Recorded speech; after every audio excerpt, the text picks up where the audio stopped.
Let's start things off with some laughs. They say imitation is the sincerest form of flattery. And for our first guest, it can also make for some great comedy. They didn't know who he was. Mijito, where those men who came here? What did they want? Listen to me. You have to keep your head down. They are trying to take my tortillas. One man, one solution. Arnold Schwarzenegger this summer is no! Little tortilla boy. Little tortilla boy. Please welcome comedian Pablo Francisco. Hello, hey, how are you? Thank you. Wow. You're watching yourself because obviously when you're doing it, you're Right. not really watching yourself. So that was a funny guy. You know, on there's a lot stage. of tortillas there. You know, there's a lot of Arnold Schwarzeneggers. You know, yeah, that was back in the tortilla days. But yeah, it's fun. It was fun still doing that, and sometimes you got to add stuff to it. But yeah, it was a lot of fun. I love that little bit. That bit made me got out there amongst everybody and got me a little popular. So you know, I'm happy to do that. But I'm not as tan as I was last You're time. right. I'm a little That's pale. nothing but a spray tan away. All right. right. So Spray you're tan talking away. about back in the tortilla days. Well, let's go back further than that. You grew Right. up in Tucson, Arizona. Tucson, Arizona. Yeah, I was, you know, I started just as a kid, just messing around with my neighbors and stuff like that. And, you know, when you have neighbors, you always make fun of each other's parents and stuff. So basically, that's what I started making fun of their parents, and they make fun of my parents. And next thing you know, characters come out of it. And next thing you know, you start talking like, you know, like Aaron Neville, because my friend's mom used to like stutter a little bit. So I'd go, and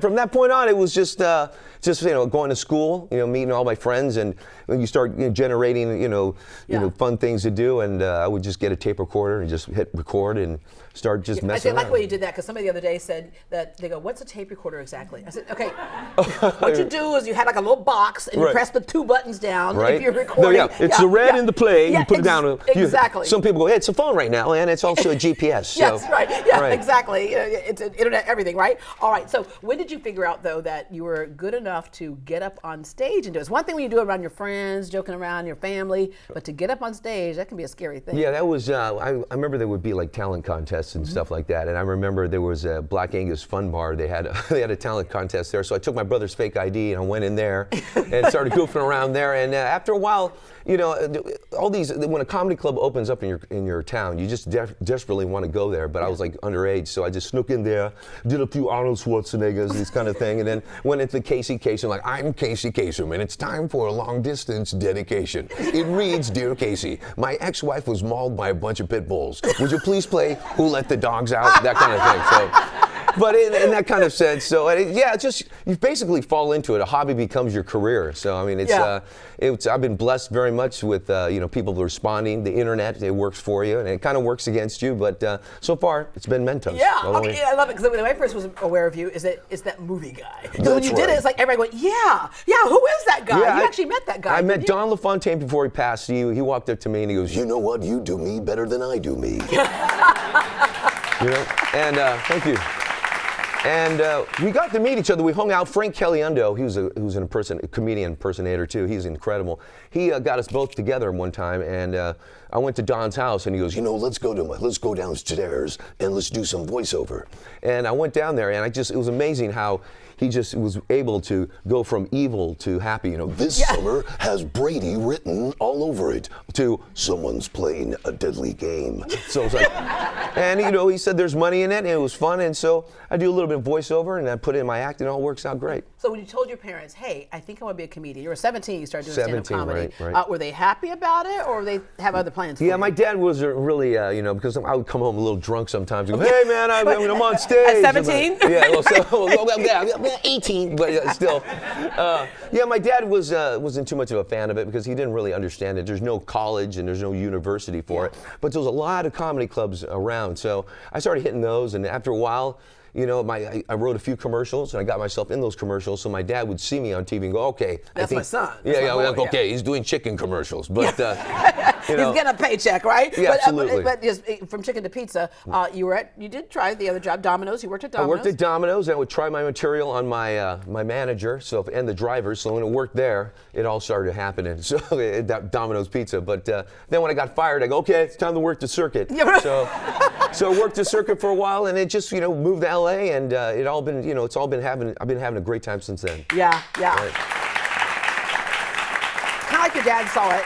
If somebody says, when I grow up, I want to be a stand-up comedian, I think sometimes we forget how much power is in the ability to laugh and to make somebody laugh. Right? Yeah, it's the endorphins. It helps right over there. You know, it helps. It helps release endorphins. It cures diseases. But then again, you can make fun of anything if you want to, but it takes a weight off people's shoulders. You know, if you just talk about anything you see. It's like let's take for instance these pharmaceutical commercials. You've seen this. Plavix. It helps your heart, but you need Busta Rhymes to tell you how bad it is. Like what? So you address those kind of things, and you just make fun of things that people put out there. So it's you take a slice of life, right? Absolutely. Okay. One of your other impressions is Al Pacino. Al Pacino. There's a lot of Al Pacinos. Okay, there could be this one. Hey, let me tell you something. Okay, or Pooh-Bah. There you go, Pooh-Bah. There's 3 guys. Come on, huh? So yeah, you do a lot of Al Pacinos. You could do them with Kermit the Frog. So do you have the money? I don't know. You got a star? Come on. You took the frog. Come on. Mark Wahlberg. Hey man, you doing good? Huh? You doing good? Huh? Yeah, I'm surprised you're not doing elementary school announcements. What's going on there, Court Elementary? Huh? You doing good? Salisbury steak, macaroni and cheese. So there you go. He's in every movie. Yeah. How does it come to you? There are a lot of voices in your head, by the way, but how does it kind of come to you? You kind of like, sometimes people will say to me, okay, do me, because I do a couple of people that do me. You're right. I can't just like do it on demand like that. Well, sometimes, I'll have a roommate of mine. He used to call me up when he was on the road. And he goes, I think I got a Chris Rock down. So it took me like 2 months to get Chris Rock down because he like leaves little sentences on the machine. So what's the deal going on with Jennifer Lopez? So all right, I got that. And sometimes they come really quick, like Dennis Hopper. Not too many people know about legendary Dennis Hopper, but he talks like this, man. Come on, somewhere your great grandmother. That kind of thing, all to the Allstate guy. Are you in good hands with Allstate? Yeah. Do Decepticons and Transformers you become a liability with Allstate? Are you in good hands? So it works off like that, taking off the commercials and, trying new celebrities. So we're trying Vin Diesel right now, but Vin Diesel's, he's a little deep like that. Yeah. He's like not too gravelly, but hey, you want a Corona? Yeah, so we're working on those. You got some Spanish language soap operas. So, hola, ¿cómo estás? Every person in a soap opera, especially Spanish, sounds like Dracula. Hola, ¿cómo estás? Yeah. Hola, Pablo. Bienvenidos. Hola, yes. Especially when they're taking off their clothes. Yes, caramba. So yeah, we make fun of those, but yeah, everybody. It's always fun to make fun of people as long as you don't bully them. That's it. Yeah. And you travel around the world. Okay, you had 3 sold-out shows in Australia. Yes, fantastic. Oh, thank you. Yes. So do you have to study a little bit of like what's kind of their slice of life in that part of the world? Well, I've noticed that everywhere I've gone to Sweden and Norway, they always take. English is the first language they learn, so it's fantastic. You can go to a Subway sandwich and go, I like smeeken, kruken, smaken, kruxen, and I'll take some bologna, that kind of thing. Right. So it's a beautiful thing because the internet, it's YouTube. So I mean, anybody wants to be a star or even wants to get a career in singing and stuff, try YouTube. Don't tell your relatives, not yet. Just go sneak on. Yeah, we've come a long way from the little cassette player, right? Right, to just one button and you hit YouTube. So over YouTube. 100 million YouTube views. Yes. That's pretty cool. Right on. Yeah. So when you first started that, because you're from that generation who remembers before this technology was available. So when you first started, did you think that was going to work? I had no idea because it was, my manager told me, he goes, listen, he goes, we put up a billboard up in Sweden and you sold 10,000 tickets in 7 minutes. And it was, I couldn't believe it just for putting up a Tonight Show with Jay Leno. So that's the power of the internet. So if you have anybody out there, even it doesn't matter how old you are, if you feel like singing, you got some magic, just put it out there. You never know what will Whatever happen. it is you love, your passion, put it out there. Absolutely. All right, upcoming project. Here we go again. Here we go again.